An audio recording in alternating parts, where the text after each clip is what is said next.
once he gets the stream going.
Hello and welcome to the Cross Examine Live Show. I'm your host, Jorge Gil. Once again, here we've been doing these shows quite frequently lately, and that's because it's one of the things that we're going to be bringing you on a weekly basis. We're going to have great guests, we're going to have great speakers, and we're going to let you know what's going on in the Cross Examine world.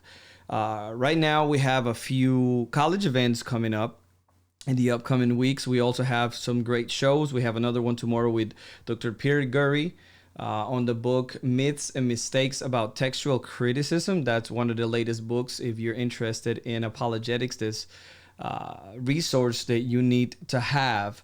Now, today we're going to be talking with two very smart ladies.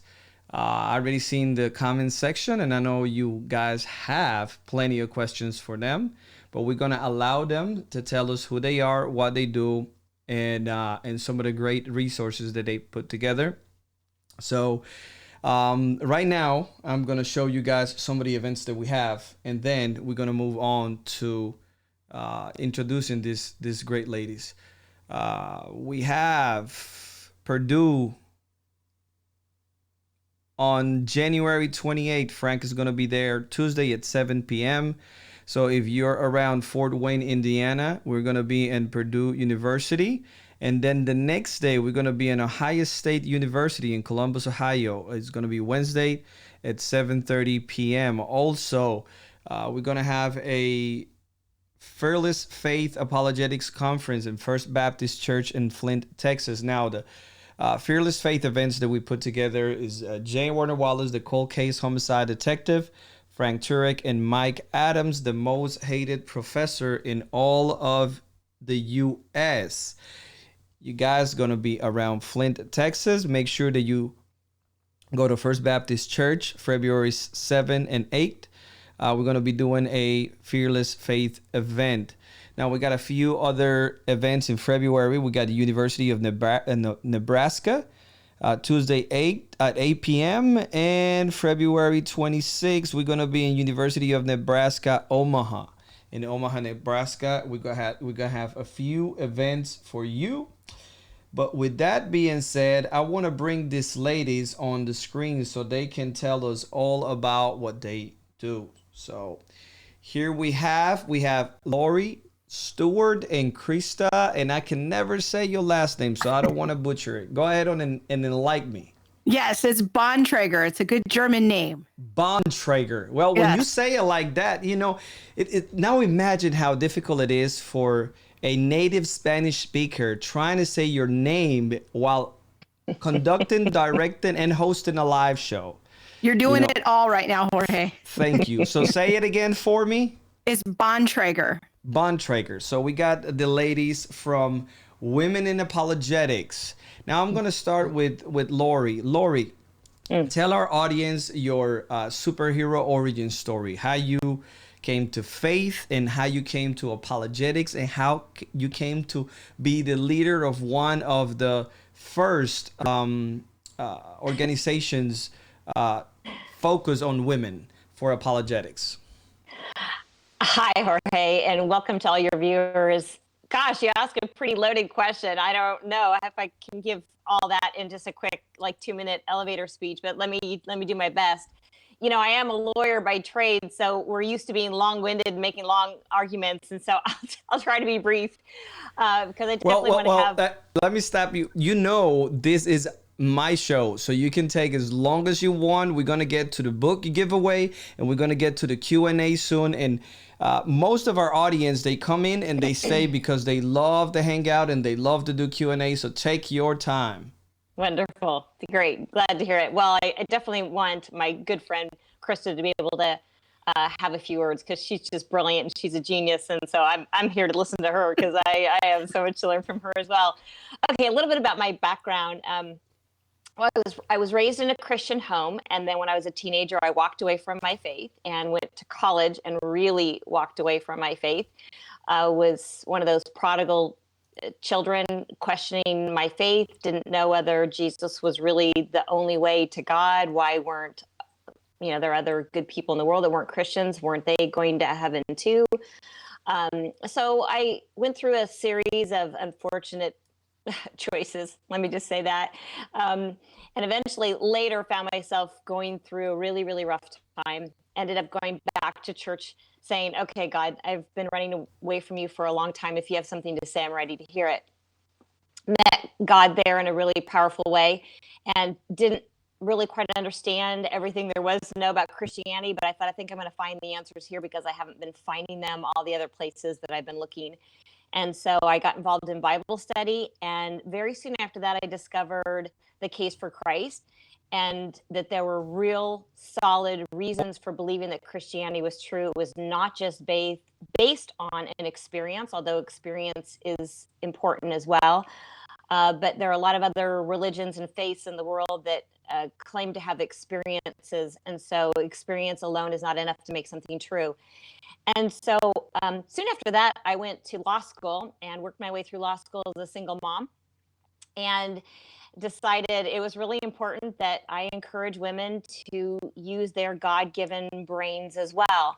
Now, I had years of experience doing devotions and Bible studies, and those are all really good things. I don't want to undermine those, but it's not enough for women to just feed their own souls and their own hearts. We need to be feeding our minds as well because we're supposed to love God with our minds and be willing to do the hard work to find deep answers to very difficult questions that we have in our own lives, the people around us have, and especially our kids are asking really tough questions today. And so I wanted to bolster my own faith. My husband is very grounded in apologetics. He's been doing apologetics for a long time. My husband's John Stewart, so he was one of the first Bible answer Walter Martin and before Hank Hanegraaff. And so I would go to these apologetics conferences with him to speak, and I would often speak on other issues, maybe conflict resolution or human rights, especially coming from a background as a lawyer. Mm-hmm. But I noticed there were not very many women on the main stage speaking on this issue of apologetics. And so it just so happened I was in Cedar Rapids, Iowa with J. Warner Wallace and Frank Turek, and my husband was speaking and I was doing one of the breakouts. And so I was kind of whining to these guys about where are all the women? You have a lot of women in the audience. Obviously, there's an interest, a growing interest of women in apologetics, but we don't have very many women who are speaking. Why is that? So eventually, after enough whining, Frank Turek and J. Warner Wallace said, maybe you should consider doing this, Laurie. I'm thinking, well, that's just the last thing I need is another degree after getting my Juris Doctor degree in law. But I did. I ended up going to Biola, Talbot, and I just finished getting my master's degree in Christian apologetics because I want to encourage women to use their God-given minds. I'm sure there's going to be a lot of questions about why do we need to make a separate ministry for women in apologetics, and so we'll get to that. Why do women need apologetics, and why does apologetics need women? So we started this fabulous organization. It just kind of happened as God was working on several of us in different ways, and then God brought us all together. And I'm very thankful to Biola, to Craig Hazen for capturing the vision that we had to really launch Women in Apologetics. This is our third annual apologetics conference coming up in January 24th and 25th at Biola. And we're just excited to give women a platform. What women in apologetics, what we aim to do is to engage, equip, and encourage other women. We don't prohibit men from coming to our conferences or reading our blogs or checking our website or following us, but our ministry is aimed at women in particular. And so anyway, it's probably a long-winded question to your question or answer to your question, Jorge. No, but that's great. I mean, I think you explained a lot of this stuff. One of the things that you said that jumped out to me is you said I was feeding my soul, but I needed to feed others. And that speaks to your mother's instinct. I was talking to Jim, and you mentioned him, J. Warner Wallace, and I was talking to Jim. Mm-hmm. Me and Jim have a long relationship, and we help each other when it comes to I bounce ideas off of him when it comes to some of the graphic design, and we teach together at the Cross-Examining Instructor Academy, and hopefully some of you guys are going to come this year. We're going to be in Dallas, Texas. one of the things that we were talking about is that I think that the future of apologetics is women. Because you guys are by far the ones that spend the most time with our children. You guys are the ones that get to have that intimate connection with the children, that are able to see beyond what a man can see, and have a way of communicating that it is much more deeper than a man. Man is a little bit rough around the edges, and we all just logical, and we all just want to just hammer these truths into people. You guys do a much better job at communicating most of the time. So I think that you guys are definitely the future when it comes to apologetics, and we've seen a boom. I travel all over Latin America. One of the things that I've seen is that most of the people that come to our conferences are young people, which is a blessing, but also women. There are a lot of women. Actually, we have a running joke in the Spanish apologetics community about a young woman. Goes by Elo, is a medical student in Dominican Republic, and we call her the matriarch of apologetics because she puts groups together and bring people in, and she's just very active. She'll be a great piece for your organization maybe in the future after she come out of medical school. But now, Krista, tell me, how you came to faith. Tell me how you got involved in apologetics and how you got involved in this amazing organization, Women in Apologetics. Yeah, it's an honor to be here, Jorge. I grew up in a Christian home. I was raised by my mother. She was a single parent, and she was a pastor's kid and just created a very strong foundation in our home for church attendance and growing in the things of the Lord. And I accepted Jesus as my savior, if you will, when I was a young child and got baptized. But when I was 15, I was suffering from what I didn't know at the time was the beginning stages of mental illness. And I was extremely suicidal. And I didn't really know what was wrong with me at the time. It was the early 80s, and mental illness wasn't as public of a conversation back then as it is today. And a fellow classmate at my school, the Lord kind of alerted my classmate that I was in distress. And he came to me and shared with me about the Lord and God's love for me as an individual. And that was really kind of a major turning point for me in my life, where I really was hit in my heart of how much God loved me. And so that was a pivotal moment in my life. And I went forward from there. That moment became kind of an anchor for my soul and walked me into God's love and helped me weather a lot of hard seasons of my life as I grew up.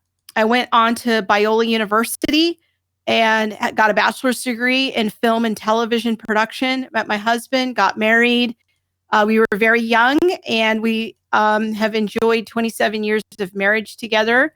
I enrolled in seminary right out of college, largely because I really didn't know what I wanted to do with my life. I had taken a theology class my senior year at Biola and really enjoyed it. And I saw that there was a theology of C.S. Lewis class, and I thought that's kind of interesting. And so I enrolled in that. And then I slowly started taking more classes and really found that theology was something that was a tremendous blessing to me.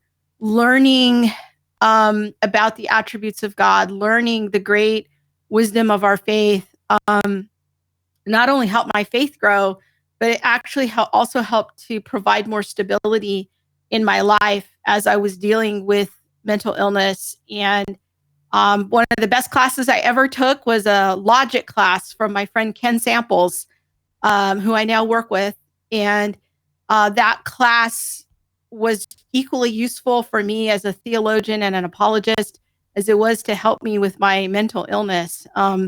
So I spent most of my 20s in seminary and started teaching undergrad theology classes at Biola in my late 20s. And then I went on to work at a science faith ministry called Reasons to Believe with Hugh Ross and Fuzz Rana and Ken Samples and others. And I've been there for 21 years. And I run all their online programs there and just have kind of grown up there, if you will. And then about a year and a half ago, I found the ladies at Women in Apologetics and was just so overjoyed and blessed to meet them because I had been laboring largely what I felt like was on my own as a woman in this realm. There weren't a lot of women 20, 25 years ago when I was in seminary. I was the only woman in the theology program at the time, and it was hard. I remember crying a lot to my new young husband saying, I don't know if I can even do this. There was no woman I could point to that was doing what I wanted to do, who was theologically conservative and really believed the Bible and believed that it was really God's word. And so I just bravely just kind of kept trying to walk in a direction. And when I met the gals in Women in Apologetics, so many of them had taken courses that I had written through Reasons to Believe.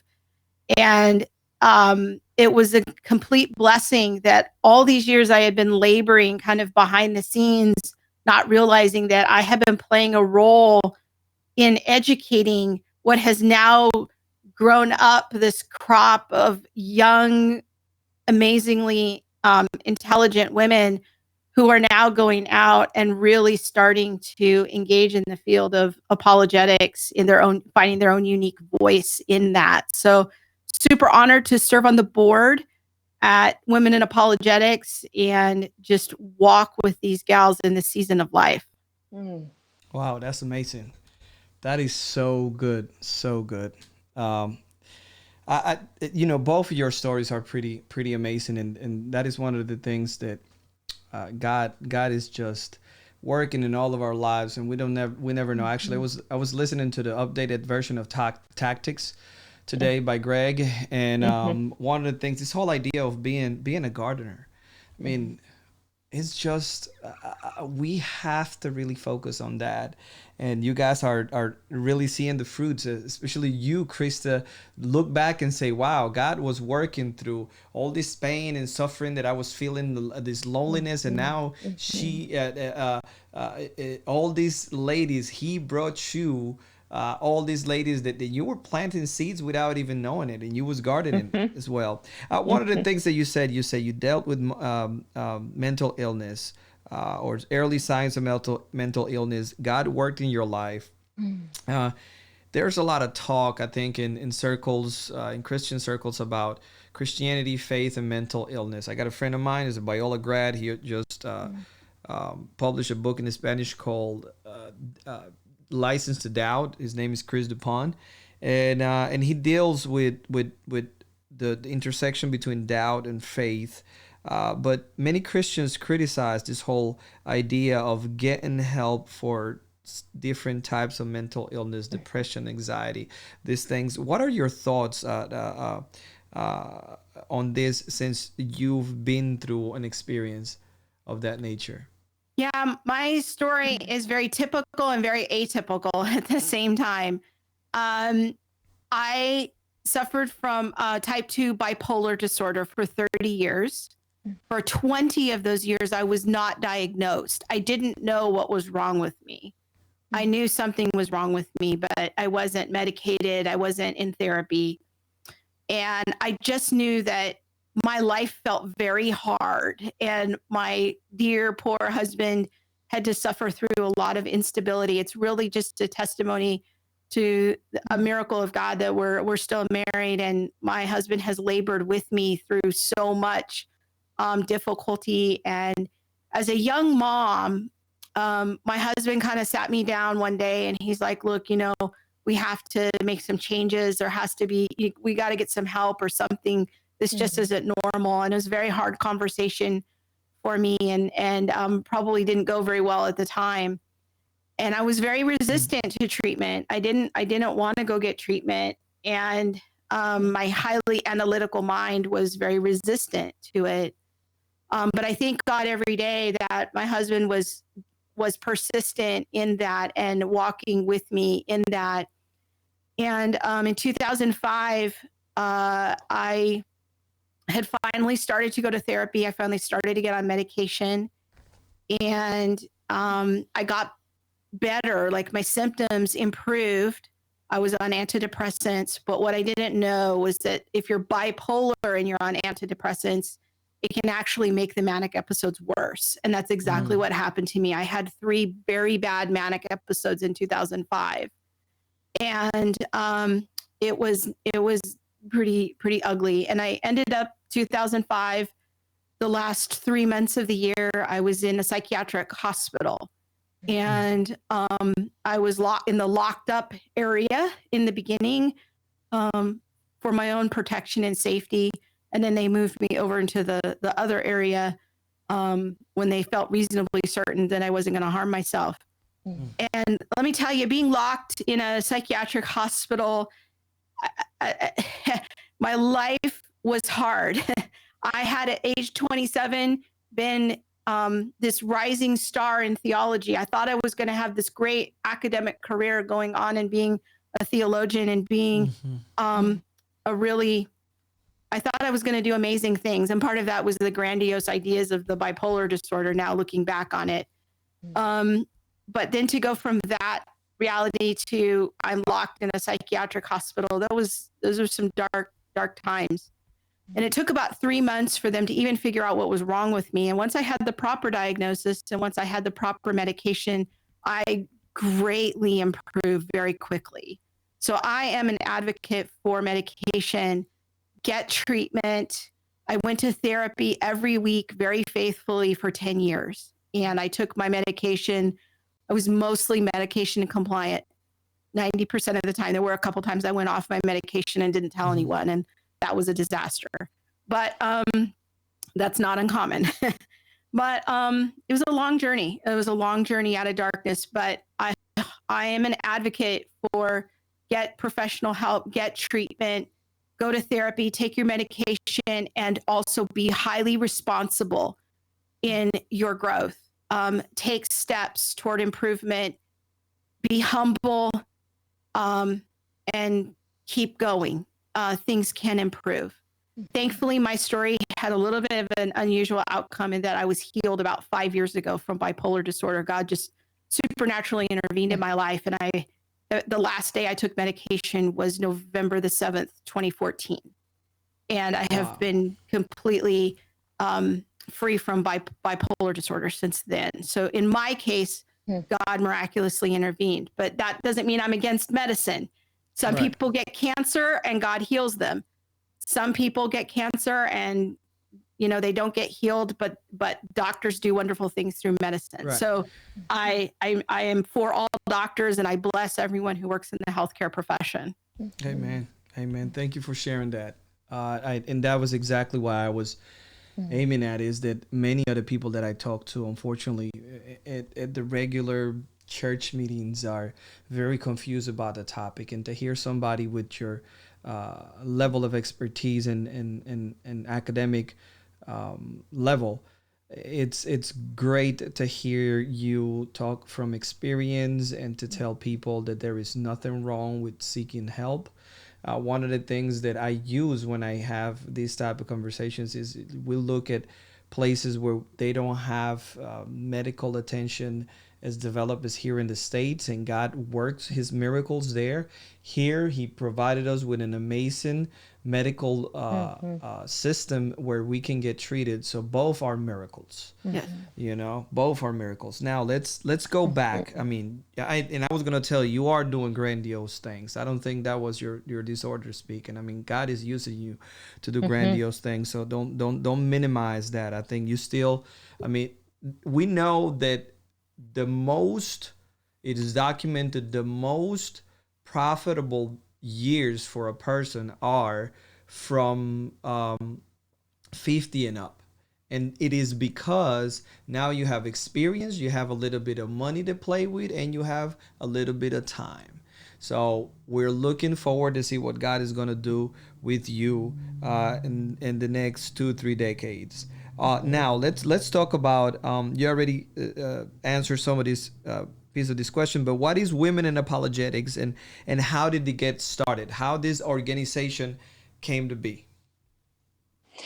Yeah, so it has a really interesting history, Jorge. I mean, it existed before it was Women in Apologetics. It was the International Society of Women in Apologetics for a number of years. And it was really a resource for several different women to post their blogs. But it really took off when Rachel Shockey and Jade Turner took over Women in Apologetics. And that was about 2017, I think. And about the same time that they acquired the rights to the website, womeninapologetics.com, which I should probably say over and over again, womeninapologetics.com, so that your viewers know where to find us, because we have a wealth of resources available on our website, and a list of some incredible female apologists and links to their websites, and you can find all kinds of resources. Let's bring on him there. in. Let's bring it in. There you go. All right. Yeah, there we go. And there's Krista. And speaking at our conference last year, she was absolutely phenomenal. And we've got a great lineup coming up this year for our third annual conference. We have 4 keynote speakers, including 2 from Ravi Zacharias International Ministries, Joe Vitale and Alicia Wood. We have Morgan Ferrer, I should say, from Mama Bear Apologetics, and Jeannie Jones, also, who will be talking about the problem of evil and suffering. And we've got 12 breakout speakers, and we have phenomenal worship led by Erin Michelle, who has a background in apologetics. She even released a CD on music that is apologetics based. It's incredible. I listen to it often. Rachel Shockey is going to be talking about art and apologetics. We're going to talk about sexuality, gender. Krista's going to talk about critical race theory. I'll be talking about women's rights, but looking at it from a former feminist Christian lawyer perspective. You know, what does learning how to find our voice in the middle of a women's rights movement? What is the Christian view of women's rights? The theme of our conference this year is find your voice, and I think it's so appropriate. You know, as we see the rise of this Me Too movement happening around the world, not just here in the U.S., but around the world. My husband and I do some international speaking, and the Me Too movement is all over the world. It really has taken off and spread. And I think part of what's underneath the Me Too movement, there's some problems with it. Let me just say that up front, Jorge. But there are also some good things that have come from it as well. And part of what I see is women are struggling to find their voice, to talk about things that are important. They want to talk about their pain. And I think that they're finding unity in a community and wanting to talk about that. So what we want to offer as Women in Apologetics is, how do we approach these things from a biblical perspective? Not from a worldly perspective, but from a biblical perspective, from a Christ-focused perspective. And that's what we want to do, is find out, what does the Bible have to say about these very important cultural issues that are facing us today. We don't avoid the big subjects, which I will talk about, you know, the case for God, the case for the Bible, the case for Jesus, the case for truth. Those are the big core issues. We hit those head on as well. You know, it's the same message that the guys use, but we just have a different way of presenting the information. It's just a unique voice, I think, that women can bring to this.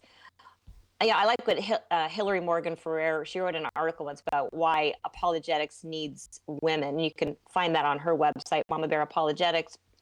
But she talked about, you know, men are pioneers by nature. They're the warriors, and they go out and they're the conquerors. But women have this great ability to be relational, and we can bring civility to kind of an otherwise wild, wild west of men. And so I think kind of apologetics has been a little bit of the pioneered by men, and a little bit of the Wild West, and a lot of debates and maybe arguments, and sometimes a little bit cerebral and maybe even harsh at times. And so I think women can help bring the relationship aspect back into apologetics, or at least add that to it. Because I see apologetics as a species of both evangelism and discipleship. It is a way for us to share the truth of the gospel and help to overcome those objections that people might have to the gospel in a way that clears away those objections or obstacles to bring them right to the foot of the cross, so that, as Gary Habermas would say, they're left without excuse when they're confronted with the truth of the gospel. And they can make a choice to believe that Jesus is who he claimed to be. But it's also not just evangelism, it is discipleship, because we are encouraging other people who are struggling, new in their faith, or maybe older in their faith, but experiencing some disappointment. Maybe they have mental illness in their family, or other issues, and it's rocking their faith. Maybe they have a child that develops cancer and they're asking the big why questions. And so can we come alongside them and disciple them in a way that helps to feed their mind? Because look, our emotions are not bad, but we don't want to be ruled by our emotions. And that's really what I want to encourage women to do, is to learn how to have something that really is your grounding, your rock to hang on to in the storms of life, that you can count on when you can't count on your emotions. Because our emotions are, like Krista said, they can be up and down. You know, we could all express different examples of kind of the bipolar tendencies, the up and down. I might not suffer from that, but sure, I have ups and downs, and I have good days and bad days, and I feel like things are not going well, and I become frustrated, and then I have to come back to what I know to be true, and true from the scriptures, and know that my hope is not here on this earth either, that my hope lies in eternity, and that I follow Christ. I don't follow men, that I follow Christ. Let me ask you a question. You mentioned something about this international society of, I remember it was ISWA. Something. Yeah. Yes. And you say that Rachel Shockey took over that, got Women in Apologetics started. And then from there, how is it? Because I got my screen right here, and I looked, and you got all sorts of people here, part of this organization. You got Claudia Kalmikov. I can see Hillary Morgan Ferrer. I see Rachel. I see you. I see Krista. I see Michelle Tepper. I see Lisa. I see Lisa Childers is a great friend of mine. I see the SDR. What's her name? Amy Hall. Amy Hall. I mean, Yeah. from these just plays where you guys will put resources to share to becoming this well organized, I would say properly running machine. You mentioned Craig Hazen, you mentioned Biola. How long have you guys been active in, because you guys have been growing at an exponential rate? Yes, since about 2017, it really kind of exploded. And I think that I kind of alluded to how God brought a bunch of people together at the same time. We're all, he's moving in all of us, stirring in our hearts, and then brought us all together. When I started the Master of a Christian Apologetics program over at Biola, I went in looking for some women who I could take some classes from too, not just men, but I wanted some women as well. And there was only one woman at the time who was teaching, and so I started asking some of the difficult questions, like where are the women? I don't have a problem with men, but I'm also looking for some women to mentor me as well. So it's not just men, which I think is biblical. You know, older women should be teaching the younger women. So I think that there's a biblical model for that we see in Titus. So I was looking, where are the women who can help mentor me as I'm going through this? And I realized we just need to raise up women. And so I talked to Craig Hazen and Clay Jones and Sean McDowell and a few others in the MACA program there at Biola about this. And I just felt like the burden, my burden is to help raise up other women and to try to, break through so that we can have more women who are experienced in this area, who are helping to encourage and bring up other women as well. And so from that, I just started talking to Craig Hazen, and I said, when are we going to do something for the women who are coming through your program? And he said, how about we do a conference? And I said, that's great. So we formed a committee with Women in Apologetics. Pretty quickly after Rachel and Jade acquired the rights to it, they asked me to become the president, which was just my honor to serve.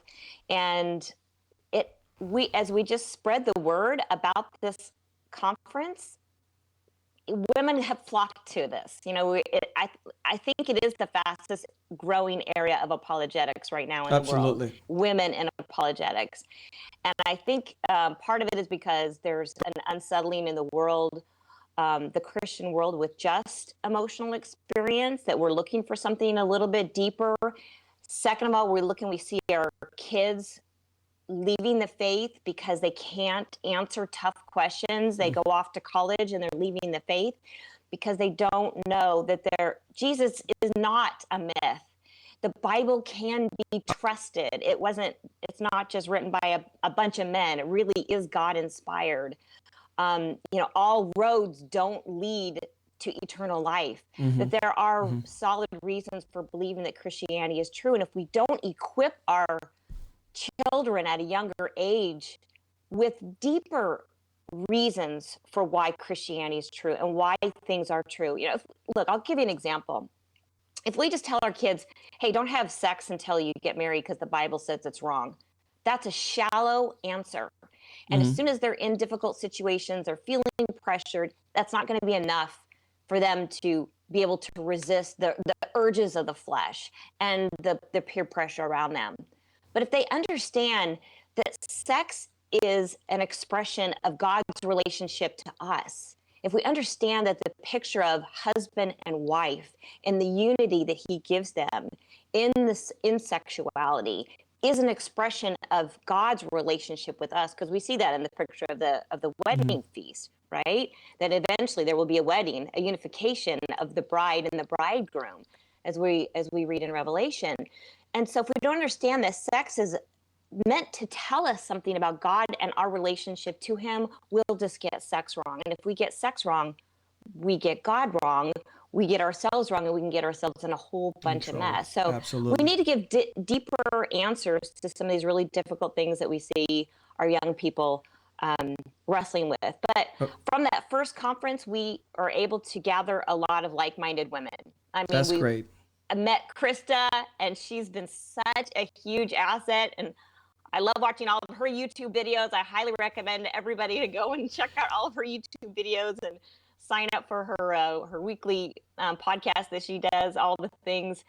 And, just check out all of our resources that we have of Women in Apologetics. We want to network with other women. We're not competing. We are just complementing each other. We want to help encourage one another. Fantastic. So now, Krista, what is the mission of Women in Apologetics? You are in the board. You should know this. Yes. So lay it out on us. What is the mission for Women in Apologetics?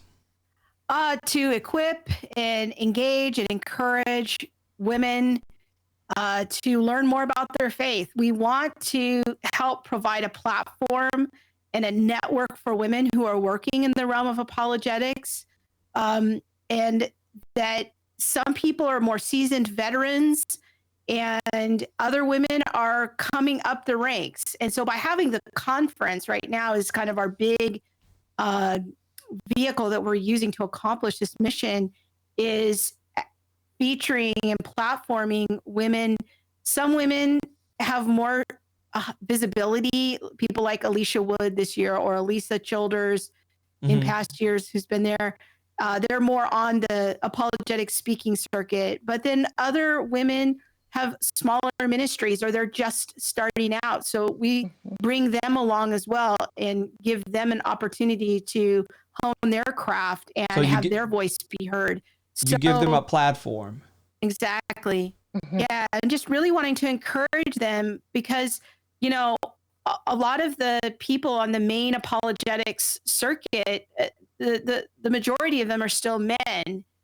Mary Jo Sharp and Melissa Cain Travis you're starting to see them more and more on the circuit. Alicia Childers is up and coming. She was featured at NCCA this last fall. Right. And so there's more and more women that are starting to be on the apologetics circuit, but the most of the voices are men, and there's nothing wrong with that. We need everybody.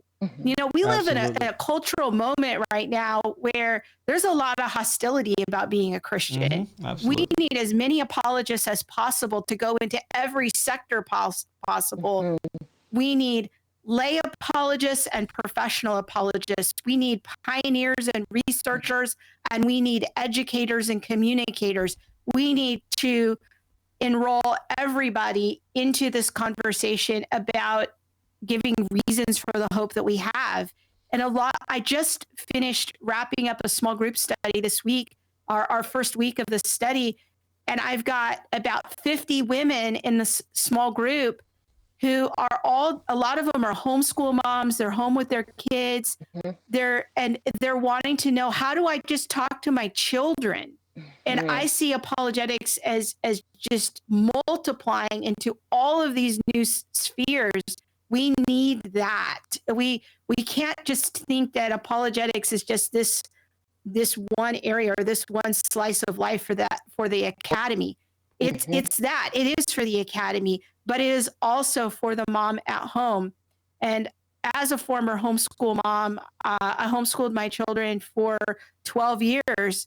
And I was at home and working in being diligent in trying to disciple my kids, but it's hard and it's lonely and you're trying to figure out, how do I have a conversation with my 7-year-old and address their difficult questions about the Trinity? So we need all kinds of people to help us with discipleship, because our culture is coming after us as Christians, and we need to multiply the ministry as much as possible. And I see women just as a piece of that, and starting to bring apologetics into spheres that before it wasn't reaching into. Yeah. So this third annual conference, what would you tell someone? Why should they come, especially women? Why should they come to this conference? You say you met a lot of like-minded people, but what are other reasons that should motivate women to come to this conference? Yeah, I think there's a couple of different motivating factors. One is women can come for themselves to have to meet other women who are like-minded and wanting to feed their mind.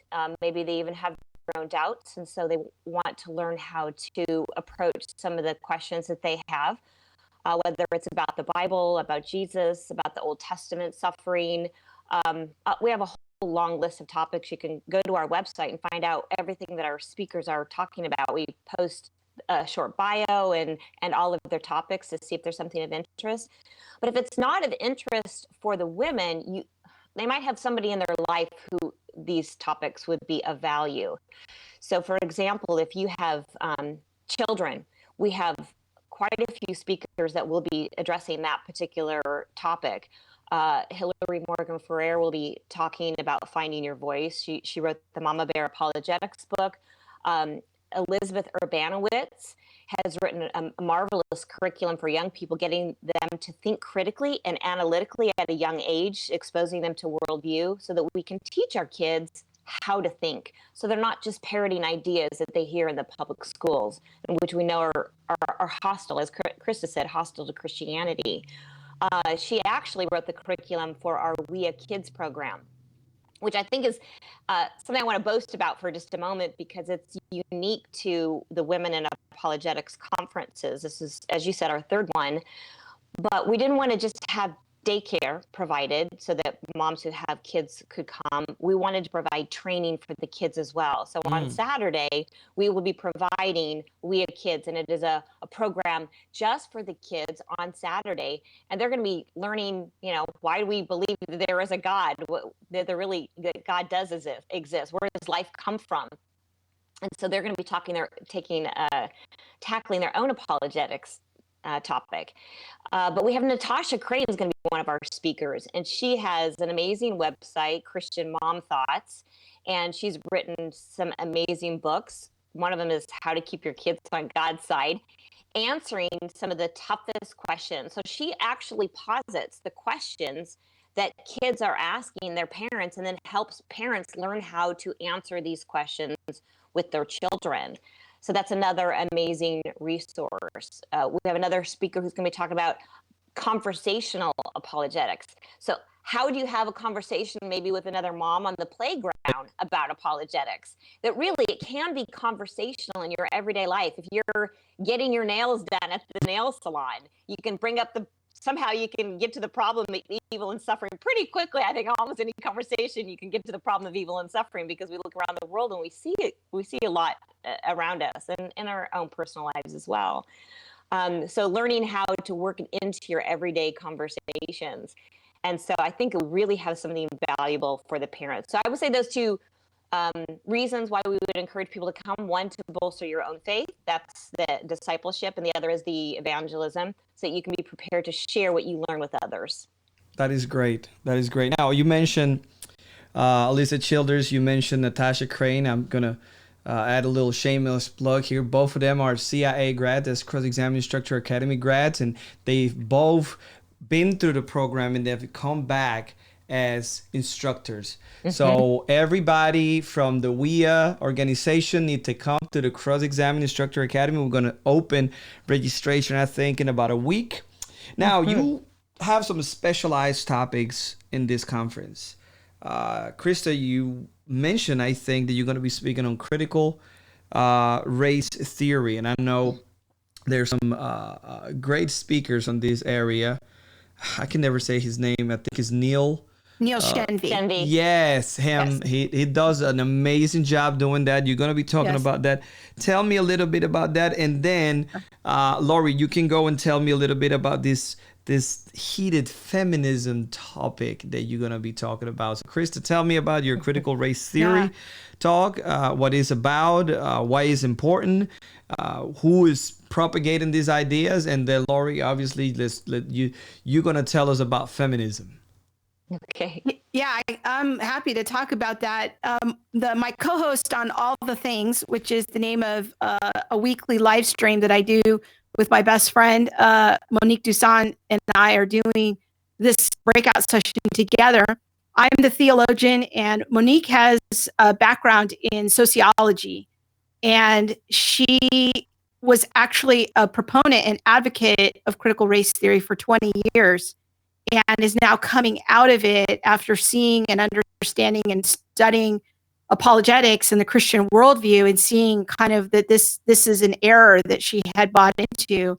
So what critical race theory is, it's a subset of a framework called critical theory.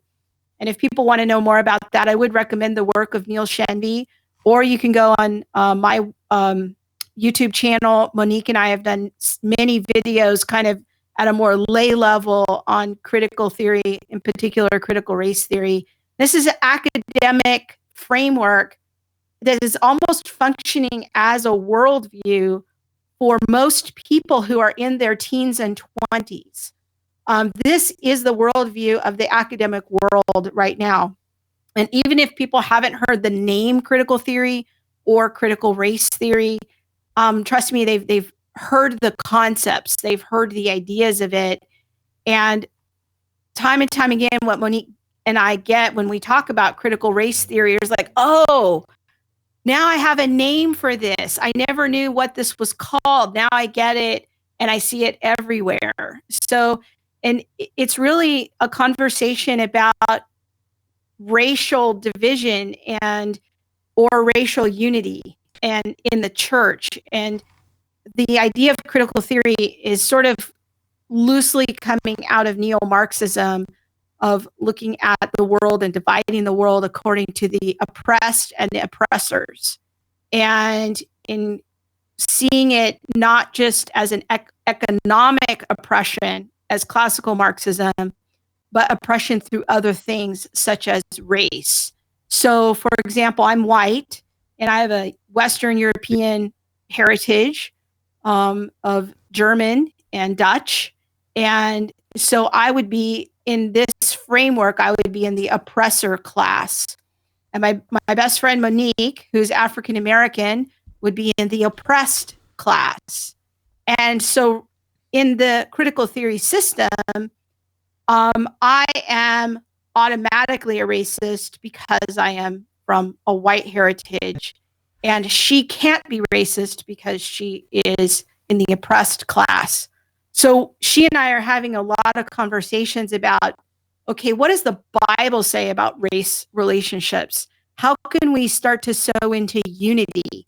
How can Christians not get carried away by just getting in a lot of division? How can we recognize each other's cultural differences, language differences, and honor those things, but not accidentally get swept up in the world's system or the world's way of thinking, and stay rooted and grounded in what Christ says about our unity through him first, and that our unity in Christ is our primary identity, and looking at themes related to racial unity. So we're going to be talking about just giving people kind of a crash course on what is critical race theory, how to identify it, how to see it when it's in play in a conversation on social media, or when your kid comes home from college, to understand that this is the framework.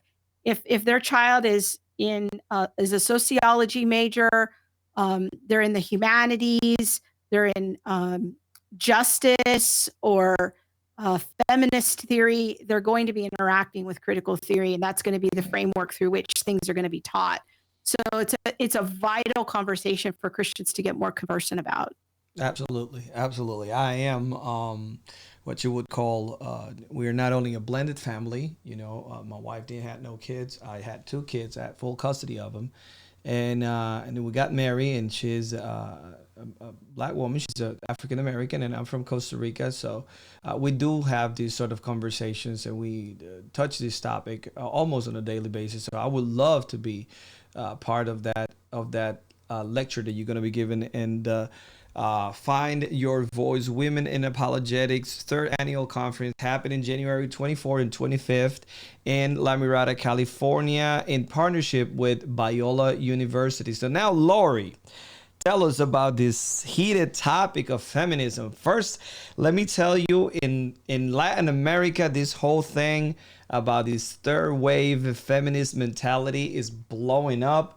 All the young women straight out of the sociology department are waving their green handkerchiefs, and they are burning buildings. I mean, it is a hot mess down there.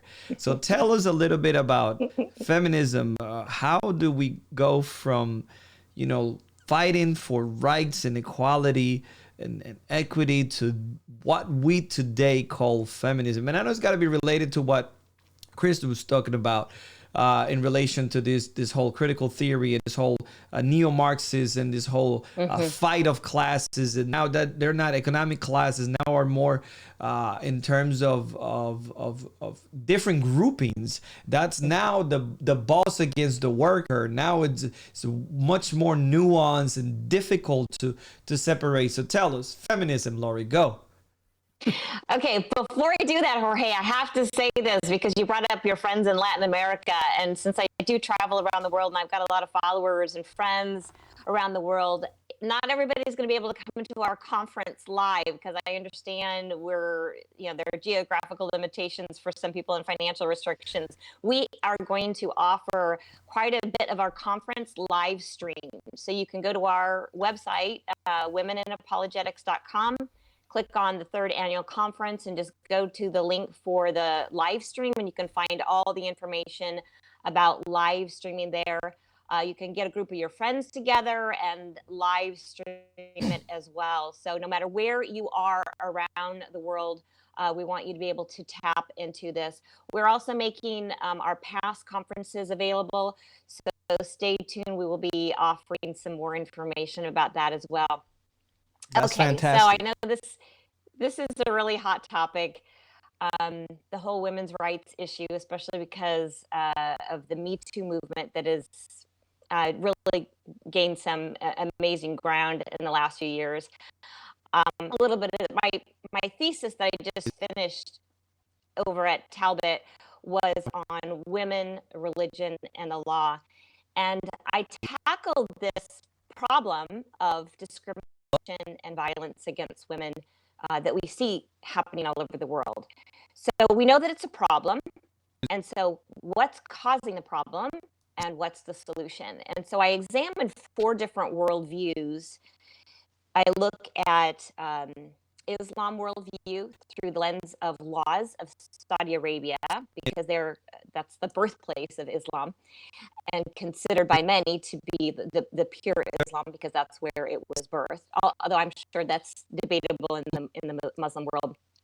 Second, I look at the laws in India, because they're highly influenced by Hinduism, and so I look at the laws in India. Then I look at the laws in China, because China is considered the most atheistic country in the world. And I look at the laws in the US, because historically we have considered ourselves a Christian nation. Although I know that's a bit debatable right now as we sit here today, whether that still is true or not. But at least that's the founding of our country, if you do any examination of the founding of our country. So I examined the laws in those 4 countries as they pertain to protecting women from discrimination.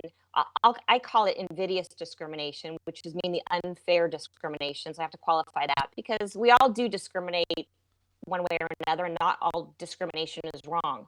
We've come to think of it as a wrong thing. But if I like, chocolate ice cream better than vanilla ice cream, I have a discriminating taste. And so that there's not anything necessarily wrong with that. It's just I've discriminated that I prefer one over the other. However, there are some discriminations that are invidious, meaning it's unfair, it's wrong. For example, racial discrimination, that would be invidious discrimination, just discriminating against somebody because of their race. That's just wrong. So that would be invidious discrimination. So I tackle invidious discrimination and violence against women, because we hear stories about dowry deaths and bride burning and sex trafficking, and not to mention more close to home, like domestic violence and domestic abuse. And so how do we make sense of the problems that we see happening in the world, and then what's the Christian or biblical response? So I'll kind of fast forward and kind of give you the end, the conclusion of my thesis, and that is there is a name for the problem that we see, because we have to look at it through the lens of human rights. If we're going to talk about women's rights, we got to talk about what does it mean to be a woman and to be human. And so I start with human rights. And so I want to discuss human rights and how people have value and dignity, and where does that come from? Well, the Christian worldview is the only worldview, the biblical Christian worldview, that offers the explanation that we're made in the image of God. So because human beings, men and women, are made both in the image of God, that's what gives us our value and dignity and worth. It's not what somebody else says. And it's inherent in everyone, no matter who you are, no matter how old you are, no matter whether you are smart or not, whether you're pretty or not, whether you're rich or poor, whether you're educated, uneducated, whether you're disabled, whether you're in a coma, whether you're elderly, whether you're dying. So, and not to mention the unborn. So what gives us our value and dignity is being created in the image of God. But we have this problem, and it's called the sin nature. And we see that entered the picture in Genesis 3. That now we have a sin nature because of the original sin. And now that's sin. We treat people poorly. That's, as Clay Jones would say, when we see mistreatment or evil things going on in the world, that's what humans do. That is what humans do. Humans, without some other divine intervention, i.e. God, we tend to be selfish and act out of our own impulses, and we will treat people poorly. Mm-hmm. Now, let me just pause for a moment and say, that doesn't mean that people who aren't Christians can't be nice people and have morals, because they can.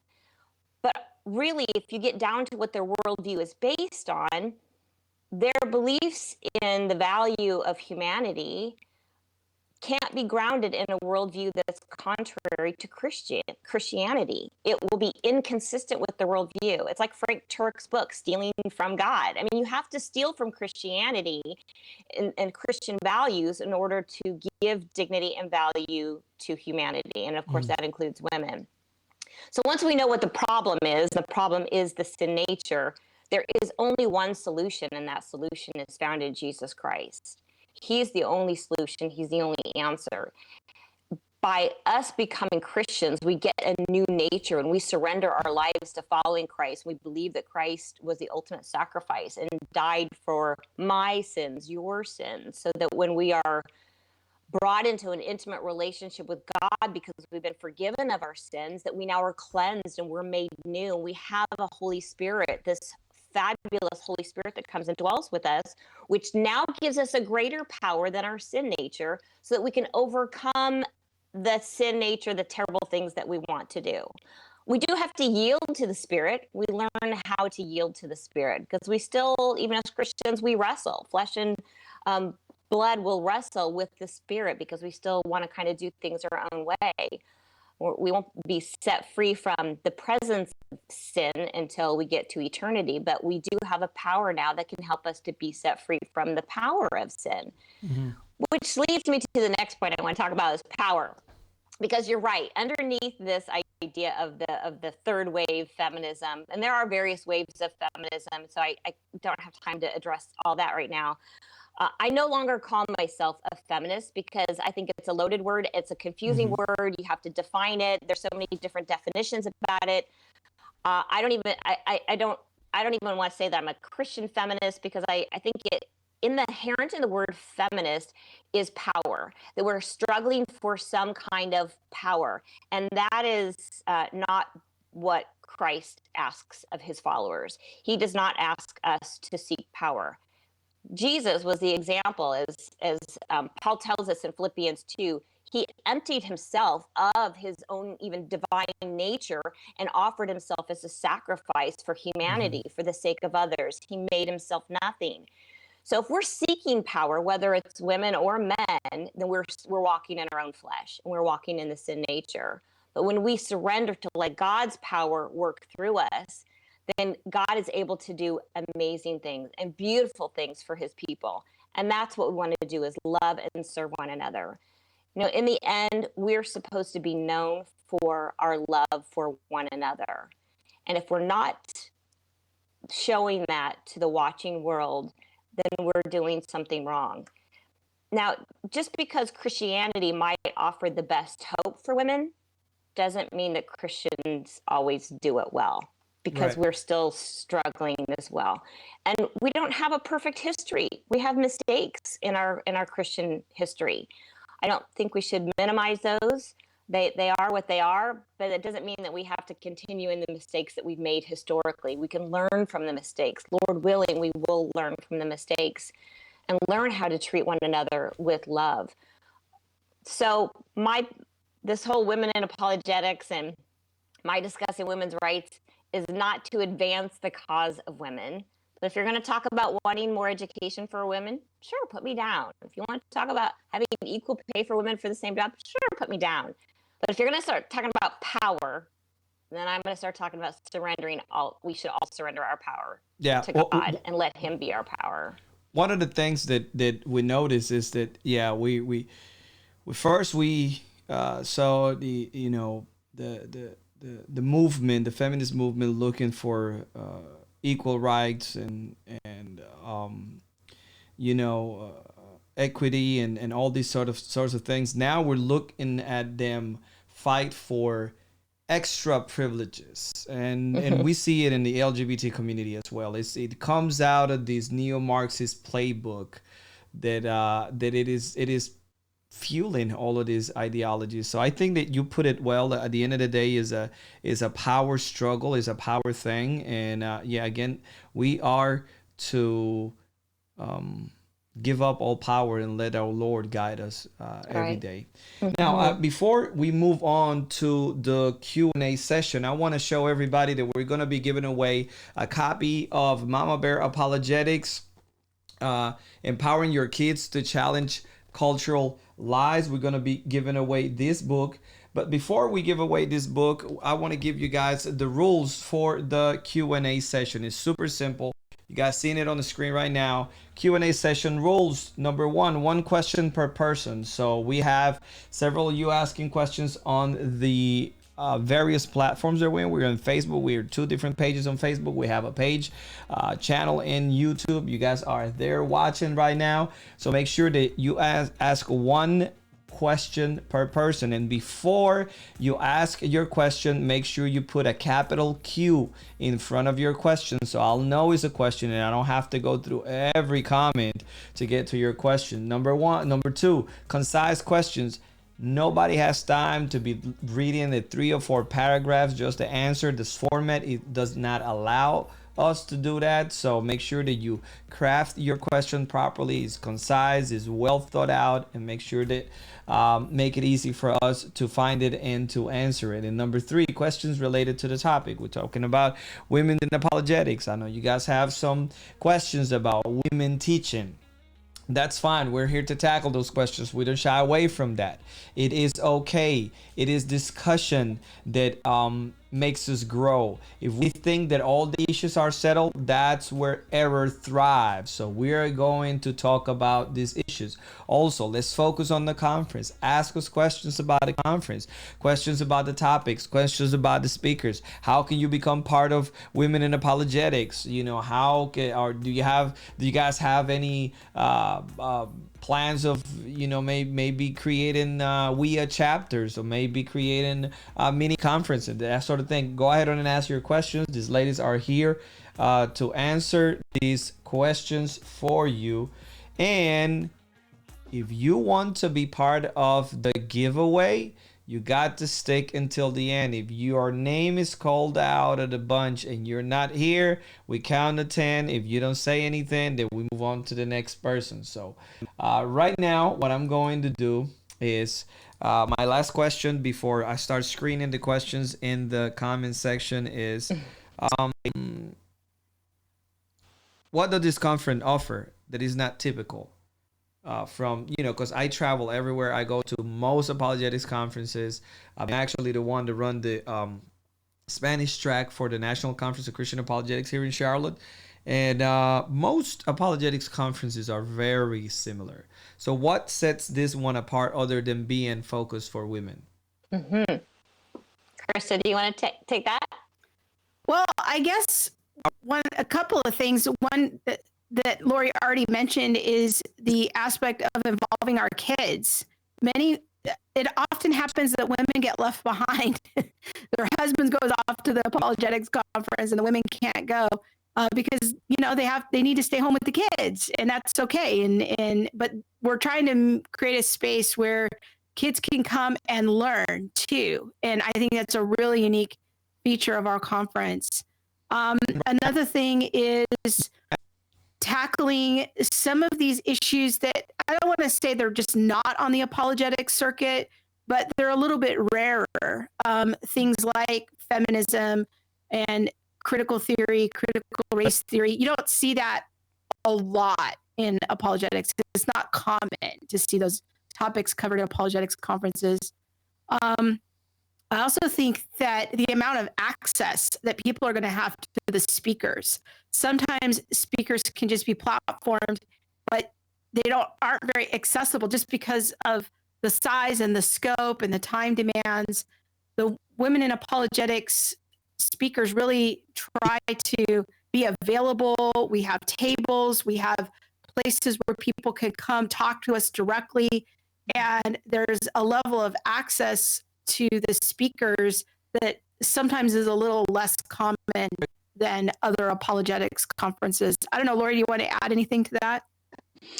The other thing that we do that's not common, although I have seen it at non-Women in Apologetics conference, and that is doing worship. We've implemented that into our program because we do want women to fully engage in worship with their hearts, their souls, their minds, and their bodies. It's a little bit more of a just kind of a holistic, if you will, approach to worship. So I think that's different. And our worship leader, Erin Michelle, is an apologist. And so she brings apologetics through her songs. And Krista mentioned that we have different topics that you might not see at a typical apologetics conference. Rachel Shockey is going to be talking about the arts, the intersection of arts and apologetic. I really believe that art is going to be the new way to help speak into this younger generation. We didn't really get a chance to talk about that much, Jorge, and that could be like a whole other topic about how to reach Gen Z. And we actually have Jane Pantig, who's going to talk about how to reach Gen Z, and she's from Rancho Christi. She's the regional director on the West Coast. And storytelling and building authentic relationships is really important. You have to have an open access to even be able to share your faith. So if someone doesn't want to hear it, you need to build a relationship first. And sometimes just telling stories will get people interested, and being really authentic and building relationships will open the doors for you to be able to have these more meaningful, deep conversations. Yeah, I think you're right on point. I know Jane, she does an amazing job down in your neck of the woods. Also, Rachel, I'm a very artistically inclined person. I got a daughter who's an artist. She's a 13-year-old, and she creates these amazing works of art. I'm also a social media specialist. Another shameless plug. I'm the founder and president of Worldview Media, and I help ministries like WIA to thrive online. So I have to learn the language of the social media platforms and learn how to think like a Gen Zer. Digital natives, loaded images, storytelling through technology, video games, all of these things. So I absolutely think that, yes, it's not just the arts. We need to go back to capturing the imagination of the young. That's the key. That's the foundational issue, because Chris, I teach on social media. One of the things that I do, maybe you guys taken a class with Jay Warner Wallace on how to do visual presentations. So I always try to one up him. I mean, he is the guy to learn from. And at the Cross Examining Structure Academy, I always try to bring my best game, because he's always watching in the back, taking notes. And I ask people when I do this, and don't get me wrong, I'm not saying nothing bad about these production companies. But I ask people, I say, how many times have you seen a movie theater with the line going around the block for the next PureFlix film? Never. Because we have really sucked at creating something that will capture the imagination of the young and the old, to be honest with you. And I think that we need to go back to that. And I'm glad that you guys are incorporating this. That's absolutely not typical of a conference. And that's why everybody should make their way to the third annual Find Your Voice Women in Apologetics Conference, January 24th and 25th in La Mirada, California. So now we have some questions. First, I'm going to get Faye Prius says, what are the plans for local chapters of Women in Apologetics? Something like Reasonable Faith or Reasons to Believe. How can we start local chapters? What are the qualifications needed? Oh, that's a great question. We actually don't have any local chapters, and part of the reason is we are a network organization. So we really want to network all of these great ministries together and platform them. So that's number one.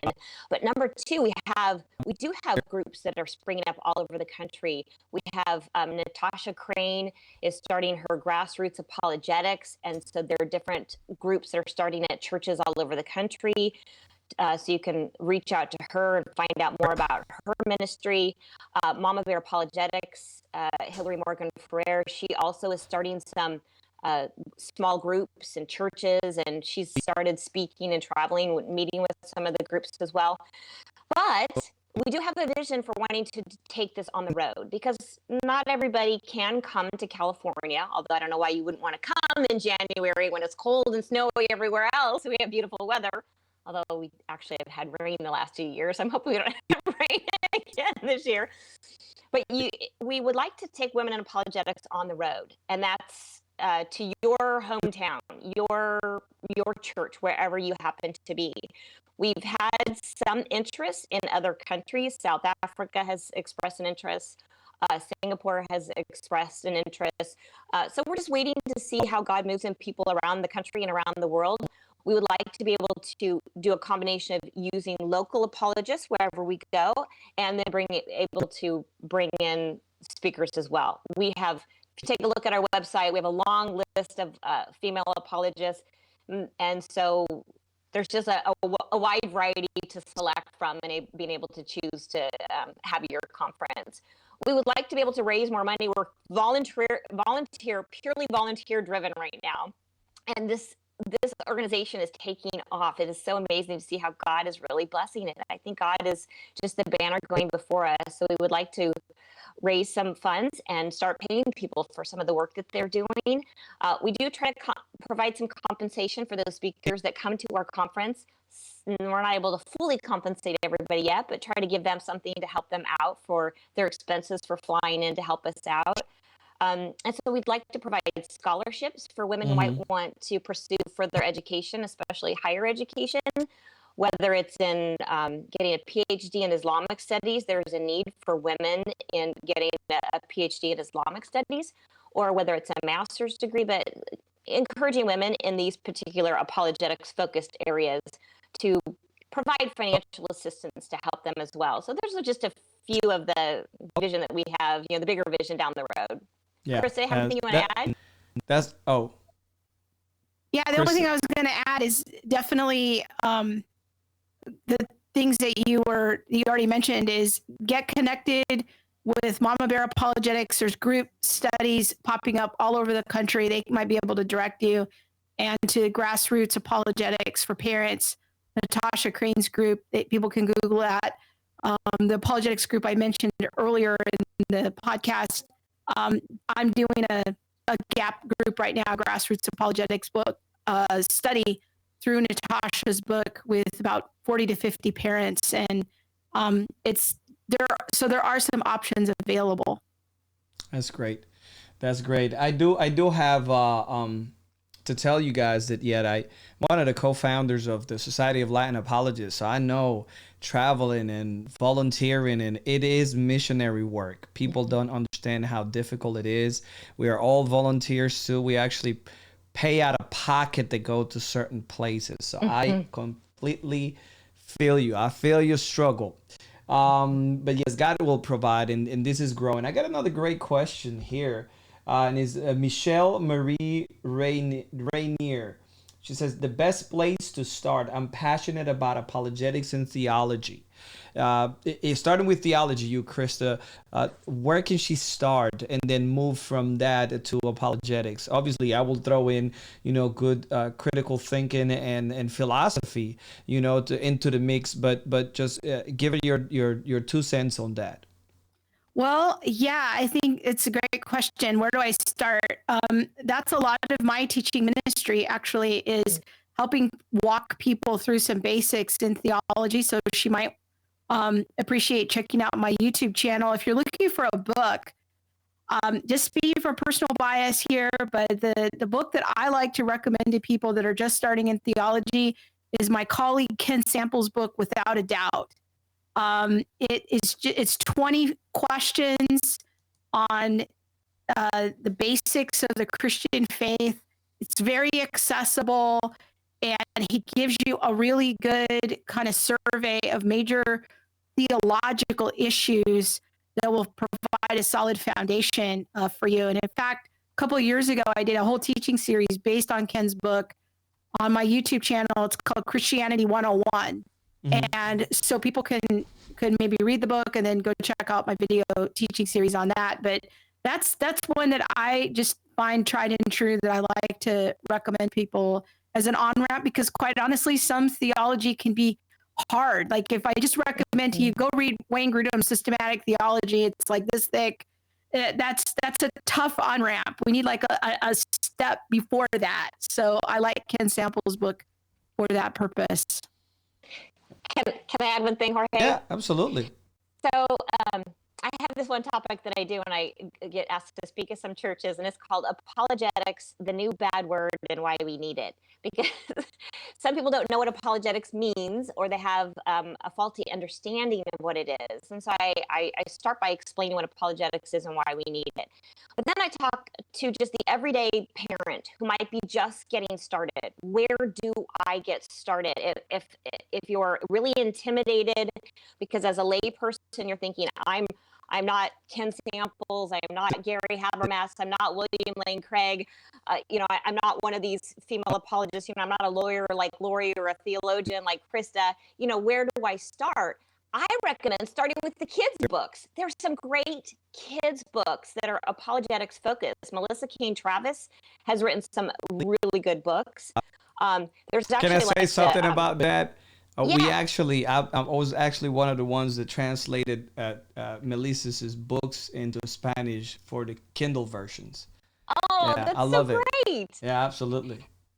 And then, of course, J. Warner Wallace has his Case for Christianity, for kids. Lee Strobel has a whole series out, The Case for Faith, The Case for Christ, that are geared toward younger kids. So start with the kids' books and then share them with other kids whether it's your kids, your grandkids, maybe it's a Sunday school class. But as you start reading the kids' books to teach them and share with them, you will start to grow, and then you'll be hungry for the next thing. So you can even start there. That is great. Great advice. Yeah, absolutely.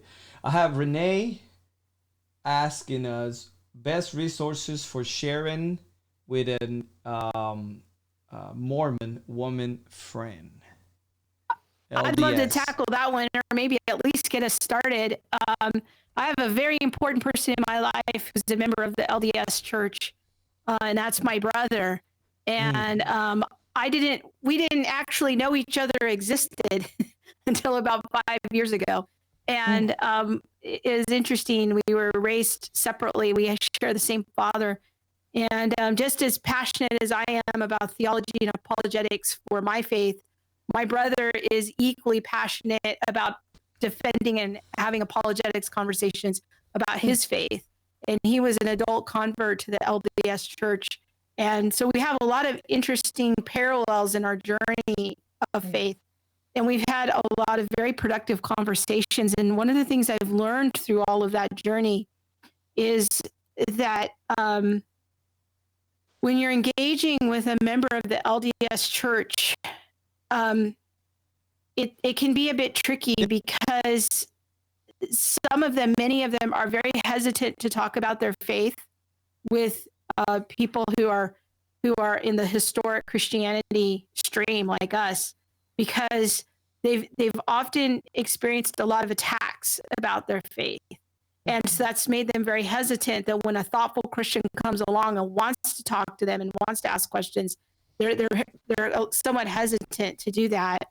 So you might have to work through that a little bit on the trust end. But what I found very effective in my conversations with members of the LDS church is in the beginning, when you start the conversations, to just be in a posture of learning, asking them questions about what they believe, inviting them to help you understand their faith. Now, you can read a book by a Christian apologist who talks about the LDS faith, but don't assume from that then you're prepared to go to battle with them. You've got to first really allow them the space to explain their faith and their understanding of their faith. And I call it letting them be an expert in what they believe. Don't assume that you know what they believe.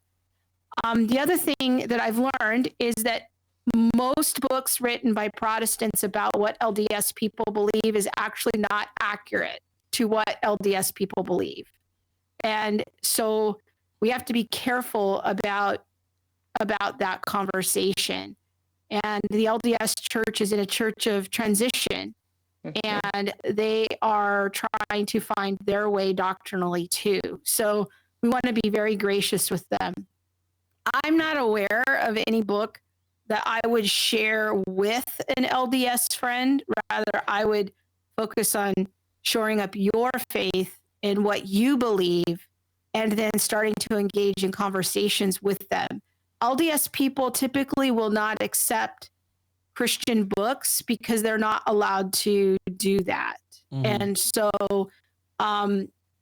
that strategy probably will not work. But being their friend, talking to them and inviting them to tell you what they believe, and then earning kind of some emotional capital with them that they will eventually be curious about what you believe, that I have found to be a very fruitful path. So. That's great. Great advice.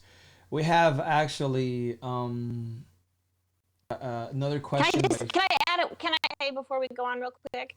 Yeah.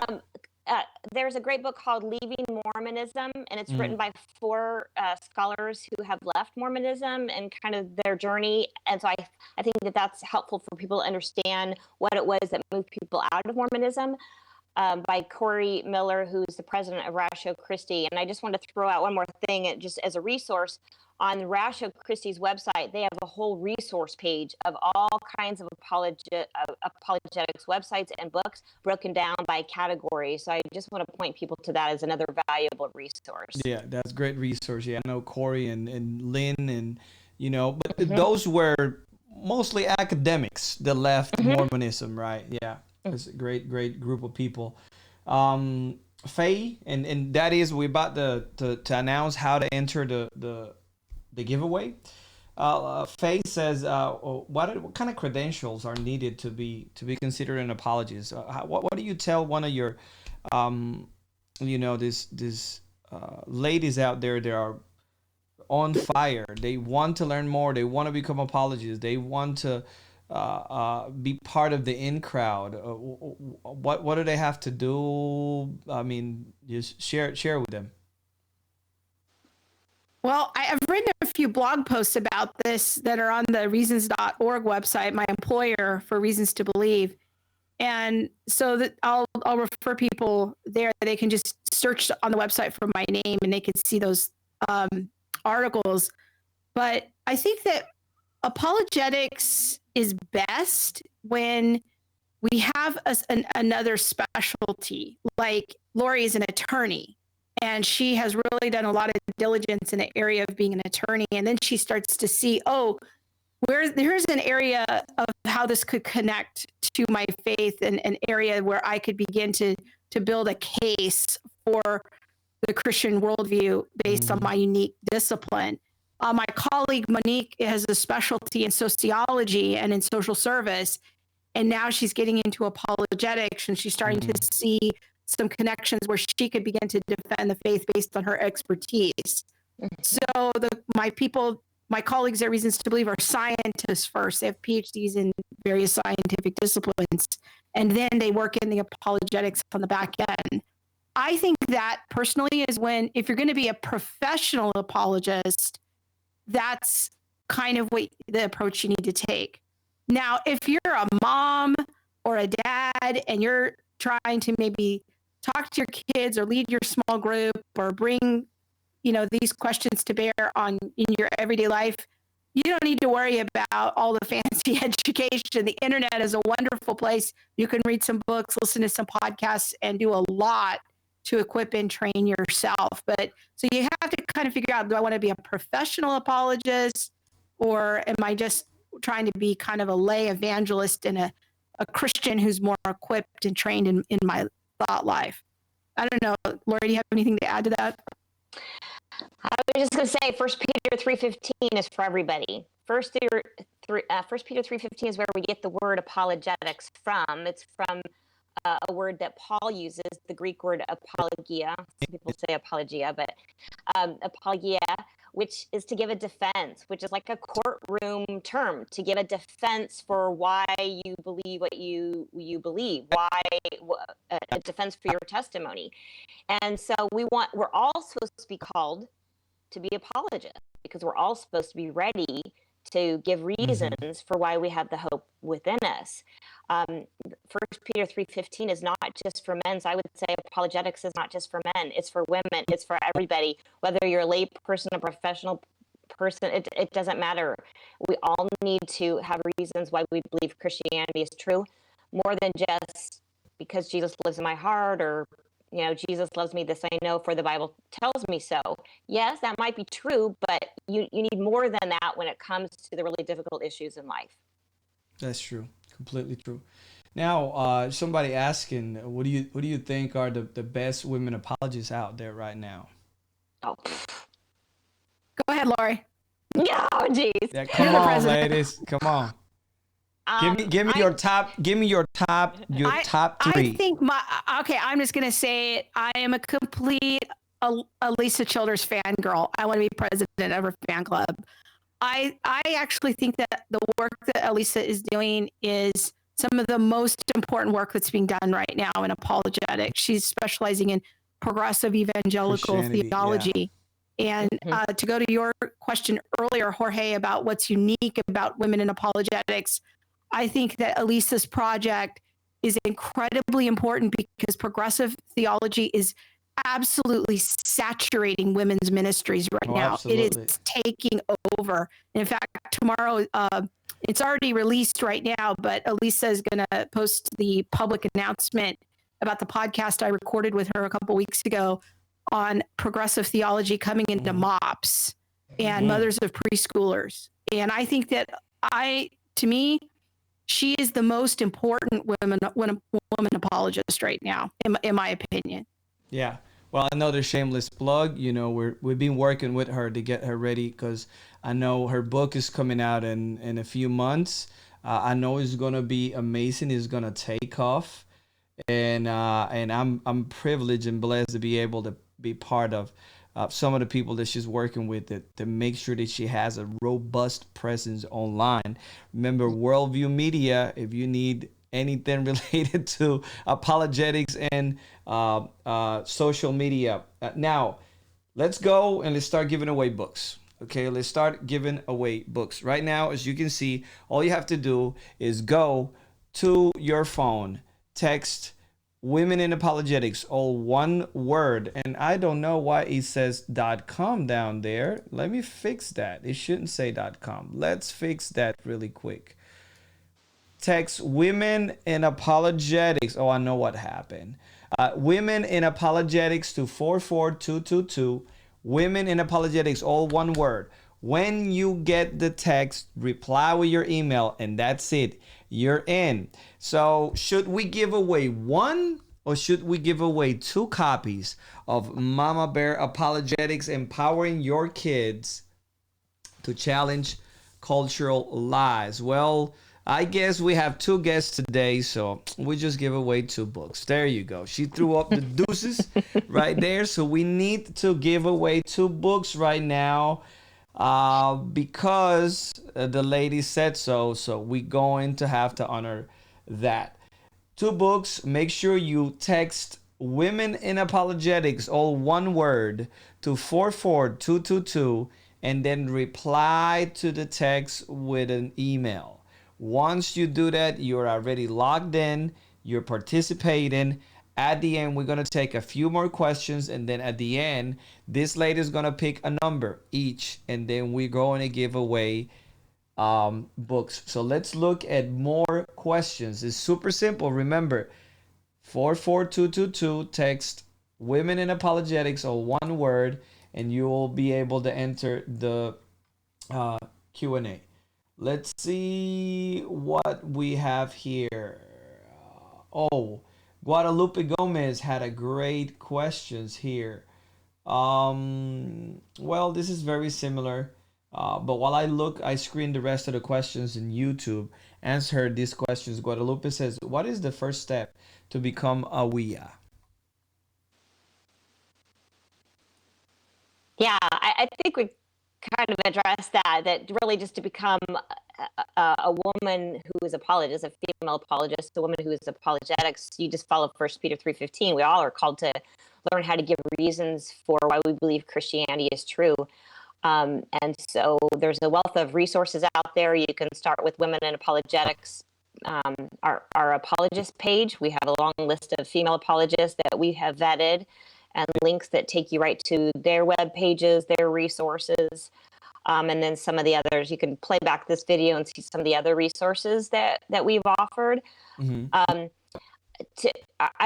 not sure if the question was about how to become like an apologist with Women in Apologetics, like a speaker with us. If that's really the question, we have this, you can go online and indicate your interest, and then we usually do interviews for people we don't know and ask for references, and say that's the way to get started. So you guys have a form online. Let's see if we can pull it up. Yeah. Let's see. Well, obviously you can come over here and register for the conference. Let's see if it's under you can resources. volunteer. I think That it is a might great- be under, let me see if I can find it real quick. This is a great way also to get in touch with you guys and to get to know you, to volunteer. You guys can support financially as well. Let's see if we have a contact box somewhere here. Let's see. Resources about who we are. Contact right here, right on the About tab. And right here, there is an email here at office@Women in Apologetics. And you guys can go there. Let's see, 2020. And people can just email us and just express interest if they're interested in potentially getting aligned with us. If they're working in the realm of apologetics, they can always just email us, and then our gal will follow up with them and send them the form that they can fill out. And we have a little process that we put people through, because we know that even in spite of our vast network, we don't know every woman who's working in apologetics. So we want to get people aligned with us. So if somebody's out, application process. Absolutely. We do have, I'm thinking of the volunteer form. So under about volunteer opportunities, there's a volunteer page. We list our volunteer needs. Obviously, speaking right now is on a volunteer basis. So if you're interested in speaking, you can fill out that volunteer page. So maybe that's the form that I was thinking about. Yeah, that's great. I got 2 questions. I'm going to give Caleb the opportunity to ask us. And remember, all you have to do to enter the giveaway is text Women in Apologetics, all one word, to 44222, and then reply with your email, and you're in. We have a few people that already entered the giveaway. Caleb Johnson says, will WIA conference ever make it to the East Coast? Remember, we're here in the East Coast. I know we don't have all the sunshine that you ladies enjoy daily, and the overpriced Uber rides and, the overpriced burgers. We don't enjoy all of that here in the East Coast, at least not in South Carolina. The $5 gallons of gas, or none of that. You still pay $2 here. But anyways, will the WIA conference ever make it to the East Coast? We hope so. There is talk about having a conference on the East Coast. We've talked about having regional conferences in addition to doing the Women in Apologetics on the road. So we have talked about it. We're working on another location for 2021, but I think it's going to be still right here in Southern California next year. So we'll see. And we want to encourage you, Caleb, if you're a pastor or you have influence with a pastor and your church would like to get behind having a WIA conference, then definitely reach out, because that's what we really need. We would need people with a vision to bring us there, whether that's a regional conference or a national conference. If you're a person of influence, or you're a person who knows someone of influence, and you want to begin that conversation about bringing WIA to your church or group, please contact us, because that's really what it takes. It's not us initiating it necessarily. It's people that are in those areas and have a vision to bring us there, and they're people of influence and can help bring those pieces together. Yeah. I always tell people, and I get this sort of questions again. The Society of Latin Apologists, it's just as young as the WIA, the way that you guys have it set up now, and we get these questions all the time. And I tell people most of the emails and direct messages that I get, or WhatsApp text that we get, it's you invite us. You are our feet on the ground, our boots on the ground. We cannot do all the logistics on our end. We need support, but we'll be there. And even if we have to invest our resources to get there, we get there.